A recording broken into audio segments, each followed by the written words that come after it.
Ohio, Ohio.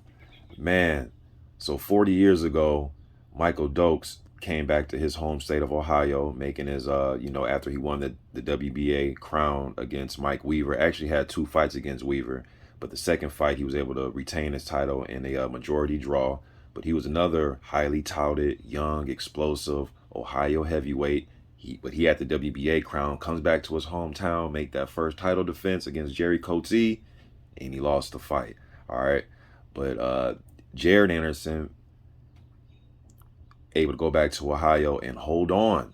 It wasn't a title fight, but he was fighting a former titleist.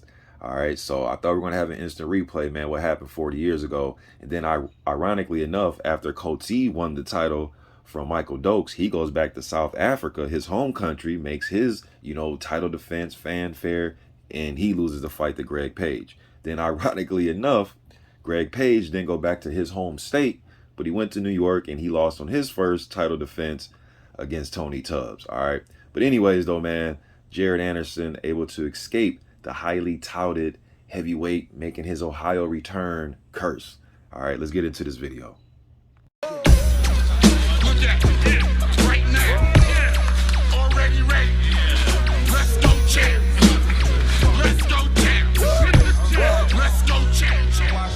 Boxing, please watch Mr. Heavyweight Boxing today. Hey, what's up, man? This is Chris the Nightmare Ariola, and you're watching Mr. Boxing today. Heavyweight boxing fans, what's the deal? So let's get my recap on the two heavyweight fights from last night, man. So let's start with the undercard fight. Makhmudov taking on Akpejiori. Man, you can definitely tell that Akpejiori just didn't know how to deal with. I mean, he couldn't even deal with the feints. He just got to the point where when a punch was even being thrown at him, he just overreacted. The first thing he wanted to do was just clinch, clinch. He was kind of turning his head and clinch, and that just right there just reeked of inexperienced all over it. You know what I mean? And you can tell the difference from somebody that's had an amateur background, like Makhmudov, and has hundreds of fights coming up, and somebody that's just been doing this for their whole life, man, versus somebody that is just a great athlete as far as playing basketball, playing American football, and just a great athlete, great specimen, got the height, got the the build, the look of a boxer, right, of a today's heavyweight. But when you don't have the experience and you're just not used to these type of situations, and now you're in there with somebody that's just as big, just as strong, with more experience, that's more on the incline of their career than you are, you could just tell, man. And even with having a guy like Glenn Johnson, just for a minute there, looked like he was trying to use the old, Henry Akinwande type of approach and just, throw a punch and clinch, throw a punch and clinch. But, and Klitschko, Vlad was really good at that, but, he would, he has some subtle movements and defense and had a good jab and a good right hand and left hook. And then he would, it was strategic. This was more of just, please don't hit me. Please don't hit me. Please don't hit me. And then you can tell again, the experience, because once Makhmudov was trying to land his, he'll throw the jab and try to throw it straight behind it. And if that didn't, then he started to see that, okay, this right hand, I'm kind of looping it, or I'm not timing it as well. Then what did he do? He went right to the uppercut, because he knew that Akpejiori wanted to hold and he wouldn't be ready for the uppercut, man. I think the stoppage was a good stoppage. He was only going to get knocked out brutally. So I'm, just to let this kid, have another day to fight, get back in the gym with Glenn Johnson and, try to figure out a plan B, man. But as of right now, just watching him, Akpejiori, I'm not sure how much noise he's going to make against the top elite guys, or just guys that are at that level of a Makhmudov and a few other guys, man. I just don't see how well he does. Now, he can get back in the lab, anything can happen, man. But with heavyweights, like we always say, the heavyweights kind of age differently, right? So it's just one loss, man. But just doesn't have the pedigree right now, man, to really be in there with somebody that can think and move a little bit, or when somebody just blitzes him with that type of pressure, the first thing you want to do is turn your head and hold, so. But hey, man, got to get back in the lab and see where the Akpejiori goes from there, man. But he does got Glenn Johnson, so maybe can teach him, you know, how to stay a little bit more calm, how to slip punches a little bit better, man. And we'll see what he has on the docket when he decides to come back in the ring. Now, Makhmudov, on the other hand, did what he was supposed to do. Bum rushed him from the start. Didn't, you know, try to set anything. Just went in there and just put the pressure on him. You know, and he knew this guy is inexperienced as far as taking up boxing late. So he went in there and he showed why he has the pedigree over him. He just did what he's supposed to do, man. Not really much to take away from it. You know, he went in there and put hands on him. Now, as far as where he goes from here, now, during the telecast last night, they made an announcement that the 2020 super heavyweight gold medalist Bakhodir Jalolov has signed with Top Rank. So that's going to be good. 12-0, 12 knockouts, big left hand, 6'7", Uzbekistan heavyweight. I did prospect watch videos on him, so you go check those out if you haven't. Good to see that, man. So now you got Arslanbek Makhmudov on Top Rank. You got Jalolov, who just signed. You got Jared Anderson, who I'm going to talk about in a minute here. You got Richard Torres Jr., who Jalolov beat in the 2020 gold medal round. You know, so and Jalolov won those 2020 Olympics pretty easy. That was pretty easy, man. He did that light work. You know, and then you also have Guido Villanello, who's also on Top Rank. You got the 6'7" Mexican heavyweight coming up.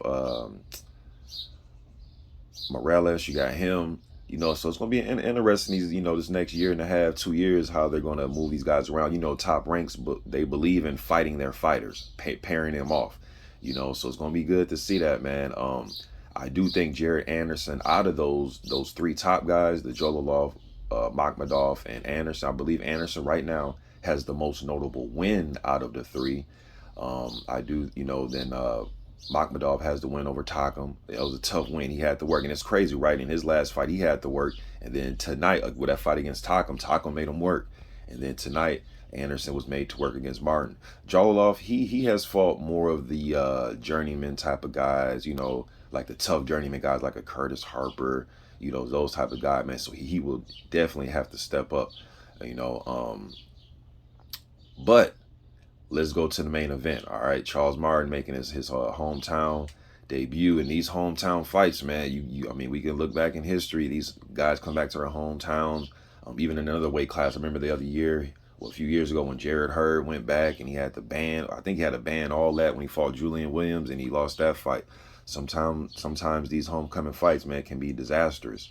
I remember some decades ago,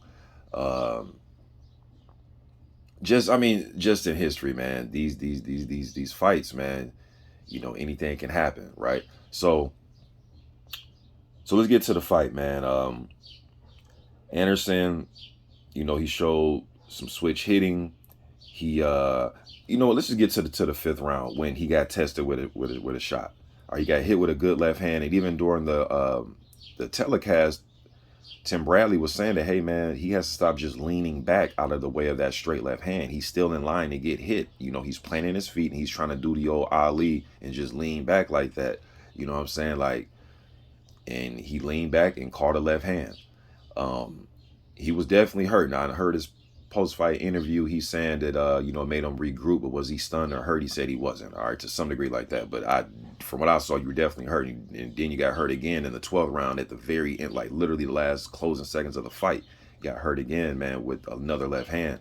So he's going to have to work on, you know, slipping and rolling more and stay away from that just leaning back, especially against these guys who are going to be taller than him, man, with a longer reach to him, where they're going to be able to touch him with that long left hand or long right hand. You know, so he's got to do more than just lean back, man. And he showed that he is human. He's not just taking these shots on the chin and just, you know, walking them off. He's getting clipped, and his body language showed it, that when he was getting hit, his head was getting snapped back. He was losing his balance. He was definitely hurt, man. So definitely shows some vulnerability. And that's what fans really like, right? Somebody that can go in there and knock somebody out, and they can show a little bit of vulnerability in there. It makes it exciting to watch. You know what I mean? So the KO streak was broken, but he did some good work in there, man. He was trying to dig to the body. He was definitely the aggressor in the fight. Now, Charles Martin did start to make him respect him, because then Anderson wasn't so keen on getting up in there and trying to walk him down. All right. But You know, he made him think, he made him adjust. Martin did, he made him adjust, man. Think if Martin, man, just looked like when he had his chances, when he had Anderson hurt, it looked like he was kind of running out of steam after he got him hurt. Then he was kind of blowing his load, just throwing a whole bunch of wild shots and not staying poised and composed and using his experience in those moments. He kind of went for the kill instead of trying to snipe him with another good left hand and set it up with a jab, right? And Martin started tiring himself out. Now that 12th round, if there was about, I'm sorry, that 10th round, the 10th round. Had there been another third, I know, we're playing the if game, but had there, if there's another 30 seconds, man, I don't know. He probably could have, I don't know, he probably could have really hurt Jared, man. And also looked at it like this, like, man, what if this was a 12 rounder? That was just the 10th, you know what I mean?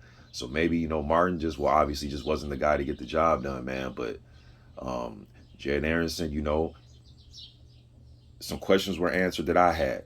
What's going to happen, man, when it's just not a downhill fight, meaning you just come forward, have your way the whole time, hurting the guy, not really taking no punishment, and he was able to hold his own.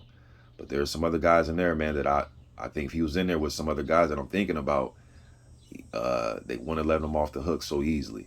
You know what I mean? But hey, last night he won the fight, did what he's supposed to do. Again, man, now he really didn't call out no names at the end. He just said anybody in the top 10, kind of left it nameless. I like when guys, name the names, like Mike Tyson told Charlo, name the names, name the names, man, but he didn't do it. But hey, Top Rank has a stable of guys for him to fight. Makhmudov, man, if Anderson can't just walk you down and put the pressure on you, and guys are making him go backwards and putting relentless pressure on him, and they can crack, he's going to have a tough time in there, man. And I like the kid, and I want to see him, but just looking at what I seen yesterday, those guys are going to put relentless pressure on him, man. A lot of these guys are not going to let him just walk them backwards and just get picked off and get jabbed and let him switch hit comfortably. Some of these guys are going to put a lot of pressure on him going backwards, and if he remains to have this same defense where he's going to just plant his feet and just lean back out of long either left hands or right hands, and it's shown that he can be hurt. Like Charles Martin is a heavy-handed guy, but I also think there's other guys in the division that are just as heavy-handed as Charles Martin. All right, and they show, but Charles Martin showed some great determination. He was in really good shape, man, and he fought his way into another, good payday. He was formidable in the fight. He showed some, he wanted to win the fight last night.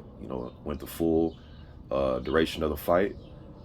Landed a big shot in the closing seconds, you know what I'm saying? So he would definitely get another shot to fight somebody. I'm not sure, but maybe another one of these up and coming guys, maybe, Top Rank, ESPN probably want him back to, fight Makhmudov or something like that. Who knows, man? Or somebody that's looking, to get in there with a southpaw, but would like to see Charles Martin back, to get in there and fight somebody, man. But yeah, just looking at that, like I said, looking at that Top Rank stable, Guido Vianello, who's also on the stable, I mentioned earlier, he's going to have a tough fight coming up against the Canadian heavyweight, Simon Keane, who only has one loss, actually revenged his loss against Dylan Carmen. And Simon Keane's a heavy-handed guy, Olympian. Yeah, he was a 2016 Olympian, so his fight comes, Vianello fights in, I believe it's August 19th. Don't quote me on that fully, but I know it's in August. I think it's August 19th on ESPN, and I'm actually favoring Simon Keane in that fight. I'm actually doing a breakdown of that fight as well, man. It's going to be a good one. I know Keane had his last fight this year against Eric Molina, and he took care of business. So that's going to be, Vianello got his hands full, man. He definitely got his hands full, all right? So, but yeah, man, just my quick thoughts on last night's action. Trying to think if there's anything else. Now, that's pretty much it, man. You guys let me know what you think about Jared Anderson's performance last night, and also Makhmudov's performance last night. And what do you think of the signing of the 2020 Olympic super heavyweight gold medalist Bakhodir Jalolov? Let me know what you think in the comment section, man. I'm gone.